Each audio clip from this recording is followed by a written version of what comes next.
dizim ağrıyır deyirsənsə, bax pilləkən qalxıram, ayaqlarım ağrıyır, düşürəm, düşə bilmirəm. Namaz qıla bilmirəm, namazı stolda qılıram, dizlərim tam qatlanmır deyirsənsə, bu dediklərim sənə aiddir. İlk növbədə nə istifadə etmək lazımdır? Baxın, dostlar, əgər sənin dizində qığırdaq yeyilməsi varsa, onun üçün sən mütləq istifadə etməlisən, bax bu çayı. Niyə? Çünki damarları təmizləmək şərtdir. Damarları təmizləyəndən sonra istifadə etməlisiniz. Kalsiyum həm fermentləşdirilmiş, iyonlaşmış və təmiz xam maldan hazırlanmış, tərkibində 70-ə yaxın mineral maddə olan kalsiyumlar. Bu kalsiyumlar sənin sümükləri bərkidəcək və qığırda yeyilməsinin qarşısını alacaq. Və eyni zamanda dizlərdə və oynaqlarda yağlanmanı təmin etmək üçün istifadə etmək lazımdır omega 3.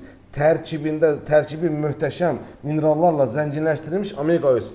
Bu aptekdə satılan məhsullardır. Bunlar təbii vasitədir və dəstəkləyicidir. Və bundan başqa bunu sürətləndirmək üçün sizə lazımdır Cordyceps məhsulu. Bu kompleks hal-hazırda endirimdədir. Bu paketi istifadə etmək hər kəsə tövsiyə olunur.